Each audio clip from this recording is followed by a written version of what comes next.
দেন প্রথম লাইন দিয়ে এভাবে দিয়ে এটা ঘুরান দিলেন, দিয়ে এই যে আপনি নিচে আসলেন, কেক কেকে যাওয়ার পরে এখানে একটা চাপ দিলেন, স্টপ হইলো। আর একটা এখন কেক টেক সব মনে করে এখানে দিচ্ছেন, দেওয়ার পরে এখানে স্টার্ট দিলেই অটোমেটিক কেকের হিট নিব। হ্যাঁ, কিন্তু এটা কত মিনিট এগুলো তো এটা অটো, এটা মিনিট ইয়া করে না, অটো হইলেই বন্ধ হয়ে যাবে। ওই যে এখানে অটো এই যে অটো লেখা উঠছে এখানে মুড়ায় 160 ডিগ্রিতে আপনার গরম হবে।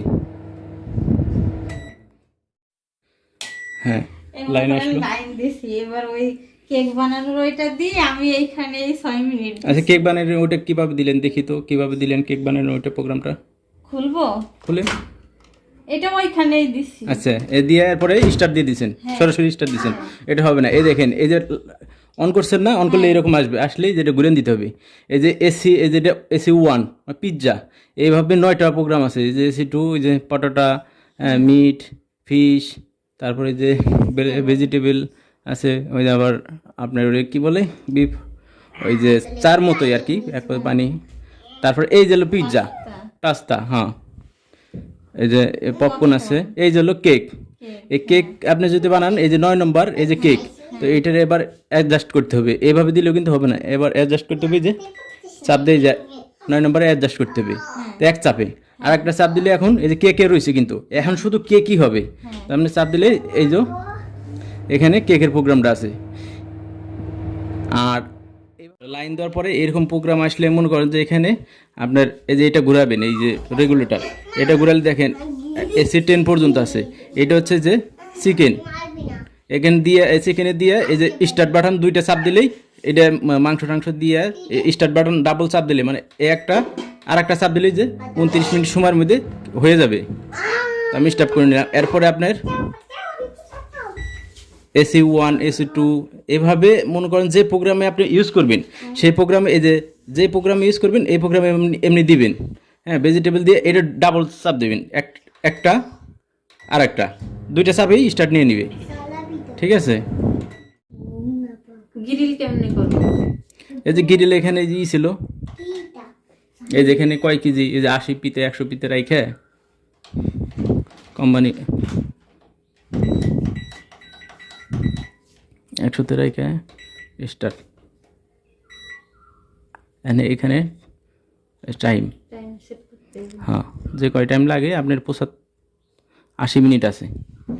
এই যে 80 মিনিট দিয়ে ওই যা এখানে মাইক্রো ওভেন চালু হয়ে যাবে।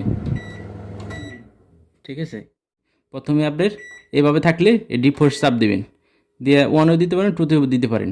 1-এই দিলেন, দিয়ে এটা টাইম দিবেন।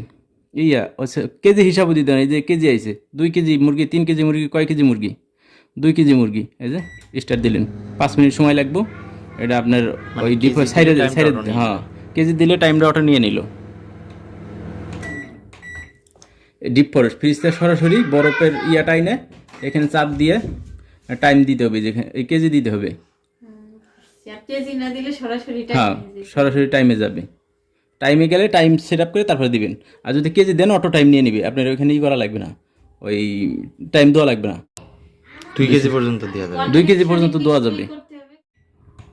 আর এই যে কনভেকশন, যেখানে চাপ দিয়ে কয়েকটা, ওটা হলো কনভেকশন, ভাজার মতো, ভাজি পোড়ার মতো যে একটা জিনিস আছে না, ওই ভাজি পোড়ার মতো। এখানে হিট, ওই যে সেলসিয়াস তাপমাত্রা উঠেছে, কত সেলসিয়াসে রাখবেন, কীরকম পুরাবেন জিনিসটারে, মুরগি হোক যাই হোক, কীরকম পুরাবেন ওটার অনুযায়ী যেখানে চাপ দিতে হবে। যেখানে এই যে আমি দেখেন 190 ডিগ্রিতে ভাজা করবো। পাউরুটি বানাতে গেছে একদিন, সেই শক্ত হয়ে গেছে। ওই তো প্রোগ্রামে না পড়লে হবে না, তো প্রোগ্রামে না পড়লে তো হবে না। এই যে হয়ে গেছে, 2 টিভি দিতে হবে, ওটা দিয়ে 2 টিভি।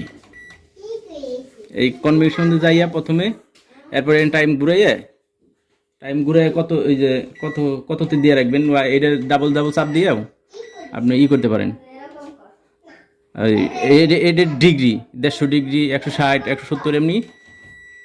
এখানে কোনো টাইম সিলেক্ট করা লাগে না, এই যে 220 ডিগ্রি পর্যন্ত তাপমাত্রা। এরপরে সিঙ্গেল চাপ আর একটা চাপ, এই যে অটোমেটিক এখন নিয়ে নিবি পুরা রুটি মুটি যাই করেন পুরাটোরা। এই যে এখানে কনভেকশনে পুরাটা প্রোগ্রাম বোঝাই দিয়ে গেলাম। আপনি একটা কাস্টমার বাসায় ওভেন টোটালি ম্যানুয়ালি বুঝাই দিতে আসছিলাম। অনেক দিন নতুন কিনা। এই হচ্ছে এটা ডিসপ্লে, এটা ভীষণ মাইক ওভেন। এটা হচ্ছে কয় লিটার, 30 লিটার।